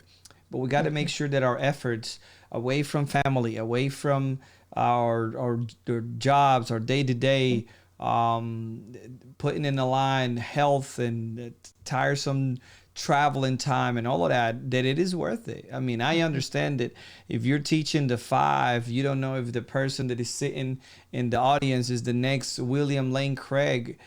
You don't know. You don't know if you're going to be the one that's going to plant that seed, is going to make that a spark come up. But it's much better when you get to a place that it's well organized, well marketed, so people can know that an event is actually going. And we need more people like that. This is more than just a group, an organization saying, hey, we're going to do this and we're going to get it done. Well, I know that Craig Hazen is a master at organizing conferences. I know that his whole Biola on the road, that Biola conferences on the road, actually people in churches want to do them because they're so well organized and they're so profitable in a sense for the church to bring it, and it costs them nothing. It actually leaves the church standing very good for the next conference next year. But for most of us that are starting these ministries and they're going where we are called and invited, we also need people in the local church that can put things together. And this is one of the things that I've learned, that in the church, it's beautiful. We love them. But there are a lot of takers when it comes to the stuff that we do. And I think that we need to change that culture a little bit. That's why here at Cross Examine live show, we're givers. So we're going to give 2 copies of the Mama Bear Apologetics if you text Women in Apologetics, all one word, to 44222. And we're talking about the Finding Your Voice Women in Apologetics Conference, their annual conference in January 24th and 25th, having in La Mirada, California, in partnership with Biola University. We got the theologian in residence, Krista, and give me your last name again. Bontrager. And we have, come on. Laurie Stewart. Laurie Stewart. I was gonna let him wrestle with it. You should have led me. We got Laurie, and she's the president of Women in Apologetics. It's an organization that it is focused on equipping other women in the important task of apologetics, theology, philosophy, and this conference is going to be amazing. Now, I think we're about to hit the 2-hour mark. We're about 10 minutes away. We've been live for a minute. I know, ladies, I love to talk. You love to talk. So we've been talking. This is the beauty of having this flexibility with live streaming. You get to do what you want. You get to do what you want. We get to talk to our audience. We get to have fun. So now. Hey, Jorge, before we get too far, I was wondering if maybe we could, I know it's not an official question, but there was a lot of momentum earlier in the chat box asking questions about the whole validity of the idea of women doing apologetics. I'm wondering if maybe we could just tackle that a little bit. Let's do it. Let's go. And let me tell you something. The reason why I didn't bring it back up is because it's impossible for me to scroll back up, because it was one of the first things that it was said. And then whoever said that walked away. He probably said, they're not there anymore. Yeah, I've been watching the comments throughout. The comments is probably, I'm not sitting here listening to this latest anymore. So it left, whoever that was, and I didn't go back. It's hard for me to scroll back up. But yes, let's talk about that. Let me see if I can actually do that. Oh, right here. I shall leave him on name. Okay, let's do that. Women in apologetics is great, but they should take heed of 1 Corinthians 14:34. Well, Okay, and now I tackle just, that. yeah, well, I want to thank this brother for his kind concern for our soul, and that is probably genuine for him. And I want to think about him uh, coming from just a point of view of wanting to guard and protect Laurie and I and what we're doing, and making sure that, we're doing things that are consistent with the word and pleasing to the Father. And I just want to thank all the brothers who, there were multiple voices on the YouTube chat box who had these concerns, and I just see your heart, and I just thank you so much. And I guess the first thing I would want to encourage us to maybe reflect on is, in the ministry of Jesus, there's some interesting vignettes of interactions that Jesus has with women. One takes place in John chapter 4 of the Samaritan woman at the well. And I think it's interesting that after he calls her to repentance, and after her eyes are open to seeing Jesus as the promised Messiah, that she goes back to her village and she proclaims to them that she has found the Messiah, and she invites them to come meet him too. And in church history, this precious woman is revered as really the first evangelist, that she goes and she shares and points people to Jesus as the Messiah. And it's a wonderful record that we have of her in the Gospel of John. The Gospel of Luke also records an interesting incident of when Jesus goes to the home of Mary and Martha, and one of the sisters is attending to Jesus in a very common cultural way of hospitality. And he's a special rabbi, and he's a man of influence and importance, and he comes to her home, and she wants to treat him with honor and respect, and that is expressed through in that culture through hospitality. The other sister, however, is sitting at Jesus's feet, listening to his teaching. Many of us may miss the very important reference of sitting at Jesus' feet. That's a phraseology that would have only been used for male disciples. It's kind of a way of saying she was doing man's work, that she was learning as a disciple at the feet of Jesus, the rabbi. And she was doing things that typically women wouldn't be doing. And Jesus praises her for that. And I think that it's interesting that when the Holy Spirit's coming in Acts chapter 2, that both men and women get filled with the power of the Holy Spirit. And there's no like Holy Spirit for men and Holy Spirit for women or different levels. It's all of us getting fulfilled and getting baptized in the Holy Spirit for ministry. And that is going to be the thing that empowers the church to go out into all the world. And there's really no greater call to discipleship than discipling our own children. And each one of us who have been mothers are honored to do that.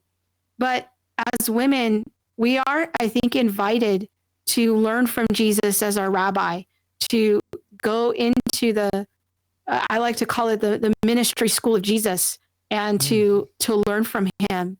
And so when we get to these statements in 1 Corinthians and in the book of Timothy about women, it's important to put those statements in the overall context of the New Testament as a whole. They can't mean something so universal that it would cancel out things in other parts of the New Testament. So I think it's something we have to be careful about and look at. And what is it really saying? The 1 Corinthians passage, for example, telling women to be silent, is one of three movements in that passage where people are told to be silent or to be quiet. And it's to bring order in the church. In the church in Corinth, we know from the context, seems to be a very disorderly place. And Paul seems to be giving them some instructions about how to become more orderly. This appears in the context to be an instruction for the Corinthian church, that the big idea is don't be disorderly. And we, of all people, want to present order. And if there's women who are speaking out of turn and they're not properly educated, or they're saying things against the historic Christian teaching of the apostles, then certainly those women are to be quiet. And we want to be very careful in our approach and what we present. Women in apologetics is very careful that the women that we platform are speaking the historic Christian faith, that we are in accordance with the great creeds of our faith and the summaries of our faith. And we're very careful in vetting our speakers that way. So I do hope that helps to address some of our precious brothers' concerns about us. Yeah. Laurie? Gosh, I don't know. Krista said it so well. I'm not sure I have much more to add to that, other than, I've I've been all over the place when it comes to the role of women in ministry. I came from a very feminist background. I was a strong advocate for feminism, liberal feminism, for a long time. I bordered on calling myself a socialist before God really got a hold of me and saved me from these false ideas and false ideologies. So I've had to do my own soul searching and to make sure that I have peace with God and feel like I'm right before Him before I take this stage. I think especially before a mixed audience. I would say, first, my husband's very supportive, so I feel like that is an affirmation for what I'm doing. My husband's, obviously very supportive of apologetics for everybody. So I think that's useful. I went to a church a while ago. I don't go there anymore, but I went to a church, and it is very, very, very conservative church, and there were no female pastors, and that I'm not criticizing that. That's okay. But the men's group invited me to come speak to their group at the church. And I felt very conflicted about it. And eventually I went and I spoke to them on the topic they invited me to speak to them about. And I started by saying, I'm not here to teach you here today. I'm here to just share. And then later I thought, they didn't make an issue of it. Why was I making an issue of it? I don't know that I needed to say that. They invited me there because they thought that I had something that was useful, that I could teach or share, whatever word you want to use. So, I think the bottom line is, whether you're a man or a woman, we should all be humble if we're giving the opportunity, one-on-one or a platform with multiple people, a public forum, to share and influence others, teaching them what we have learned. We're all just beggars who have found bread, and we want to share it with others. If we approach this with the spirit of humility and willingness to learn and grow and follow, I think that that's where we're going to find peace and love and unity, which is kind of what we're striving for. Hey, don't get me wrong. Truth is what we're all about in apologetics. We want to be able to learn truth and speak truth. But we can't forget that last part of 1 Peter 3:15, which is to do it with gentleness and respect. And also the first part of 1 Peter 3:15, which is, in our hearts, set apart Christ as Lord. As Lord. So whether we're men or women, and if we're in a position of influence to help others in evangelism or discipleship, may we just remember to, in our hearts, set apart Christ as Lord, to speak the truth that God has shown us through His Word, through the Spirit revealing His truth, and to do it with gentleness and respect. Amen. That's great, ladies. And with that, those great comments, let's go ahead on and give away some books. And before I do that, I do want to bring in something else. Well, this is your website, what we're seeing here. But I want to tell people about the organization that make these shows possible. That's Online Christian Courses. Online Christian Courses is an organization that believe in using the most effective teaching and media platforms, the most current and proven evidence from all of academia, and the most educated and articulate intellects in all Christendom to reach the awesome minds God put in each one of us. And that's exactly what we do. We give online Christian courses. We get some of the best apologists and theologians to create courses and to bring these courses into your house. So we bring the academic, we bring the scholar into your house. Right now, we have none other than Dr. Daniel B. Wallace, doing a course on textual criticism, and it starts January 20th. So in 3 days, about 4 days, you're going to be able to learn textual criticism from Daniel Wallace, one of the leading New Testament textual critics alive today. So you can come to Online Christian Courses to sponsor this episode of the Cross Examine live show. And also you can go to impactapologetics.com and you can buy all your apologetics resources from there. But ladies, let's get back to the giveaway. I'm going to ask you for 2 numbers. Make sure you guys don't pick the same number, but it is a number from 1 to 18. From 1 to 18. Laurie, go ahead and give me your number. 3. 3, okay. And we're gonna see who's the winner. 3, we got 1, 2, 3. Renee, and she asked a couple of questions today, right, and she was very enthusiastic. So Renee, and I cannot say her name, as I think is Beziuk. Renee Beziuk, you are the winner of one of the copies of Mama Bear Apologetics. And let me see, I think this is the... There you go, Renee. You got it. Now we're going to get another one out, and let's see. Krista, give me a number from 1 to 18 that is not 3. Okay, I'm going to pick number 12 for the 12 apostles. 12 apostles. You know, it's funny because Hugh picked that one as well. Is that an RTB thing? No. Picking 12? Okay, 1, 2, 3, 4, 5, 6, 7, 8, 9, 10, 11, 12. But this one doesn't have a name, but it is A. Stevens. A. Stevens. Now, I'm going to go back. A. Stevens. I'm not going to give the rest of the email out because then you'll be getting a lot of spam. But A. Stevens, you guys have to comment.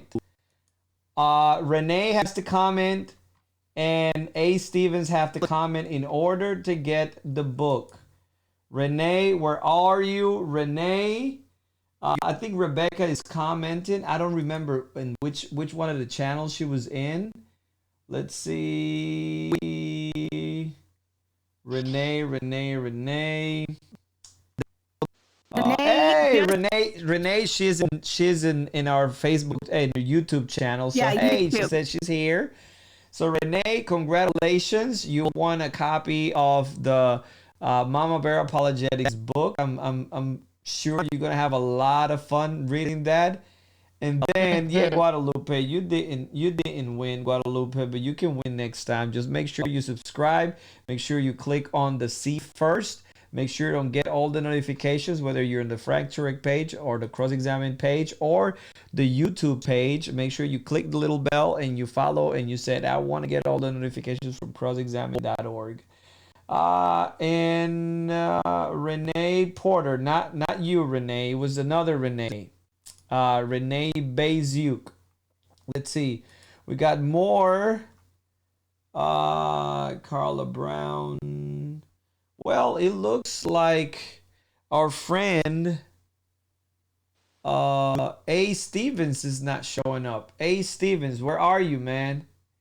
Where are you? You're going to have to pick another number.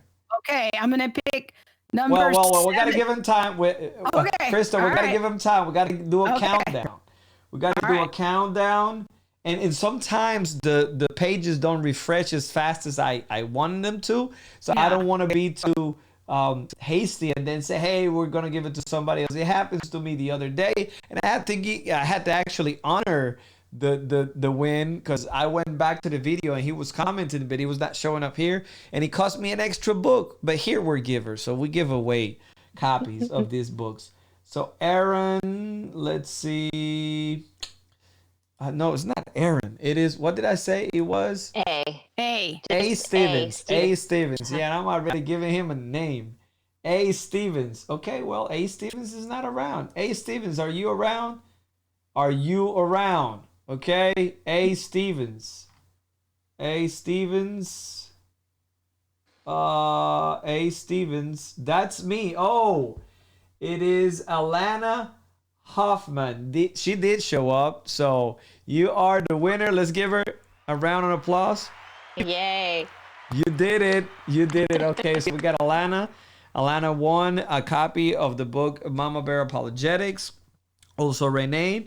Ladies, we thank you so much. I want you to tell everybody where they can find you. And obviously, I'm going to go back to the Women in Apologetics website so people can get familiar with it. And, you know, you can tell us all about the conference once again, where it's going to be, when it's going to be, how they can volunteer, register, and support you.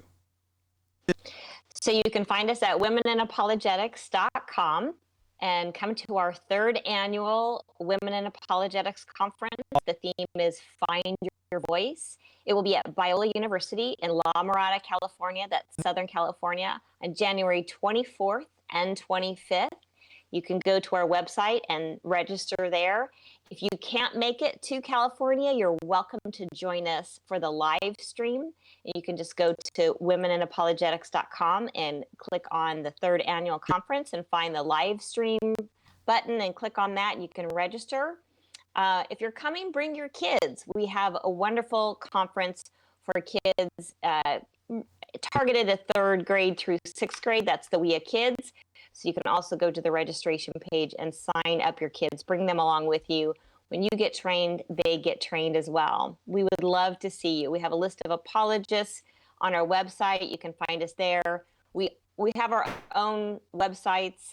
Both Krista and I do. You can find my information just through the Women in Apologetics website. We both are active on Facebook and Twitter, so you can find us there. What would you like to say, Krista?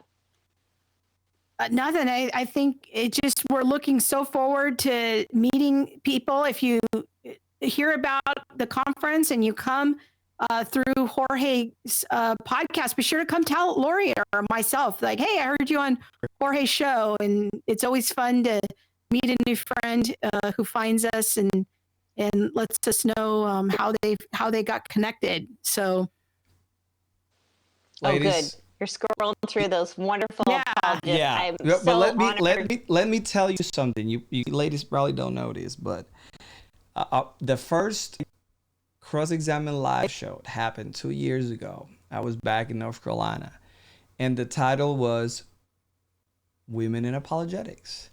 I had Alisa Childers, I had Natasha Crane, and I had Hillary on my show, and it was a panel. Actually, it was a split screen panel where we were talking about all of this, and maybe it was the beginning of because it was early 2017. I think it was January maybe, or I don't know, somewhere between January and March, and that was the first time that I did a Cross-Examine live show, and it was about women in apologetics. So we come full circle now. Maybe you're prophetic, Jorge. You think that is? You think maybe? Now let me tell you something. I don't want that, because if my prophecies don't come true, I'm in trouble. Okay, so I don't want that burden. You know, I'll take the burden of proof, and if I make an argument for the existence of God, but not about my prophecies. Well.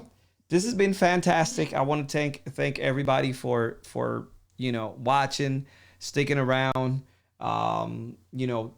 Congratulations to the ladies who won the copy of the Women Mama Bear Apologetics. Everybody, make sure that if you're in the area, February, come to the Women in Apologetics Finding Your Voice conference in La Mirada, California. January. It's January. Okay, so it January 24th and 25th.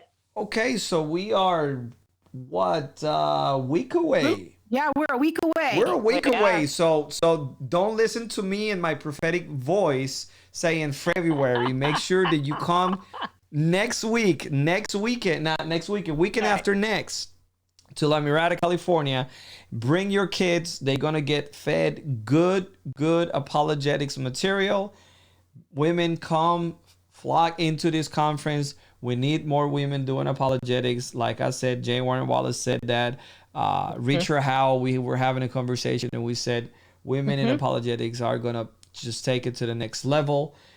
We just thank you all, everybody who are watching. It's because of you that this show is possible. You support Cross Examine.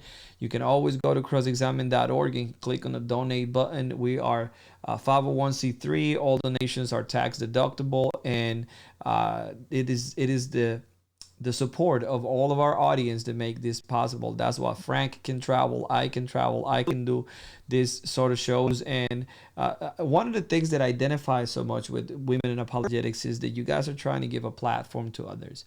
And that's exactly what I think I'm doing here through technology with the Cross Examine live show. It's not about me, it's about you. One of the things that we were talking about in the board meeting last Saturday is that we want to be other oriented, and we want to make use of our resources and the blessing that God has given us a wide platform to do this, not to glory ourselves and to put ourselves just in front of a bunch of people, but to actually be used as a platform, as a trampoline for others, people like you and ministries like you, are up and coming.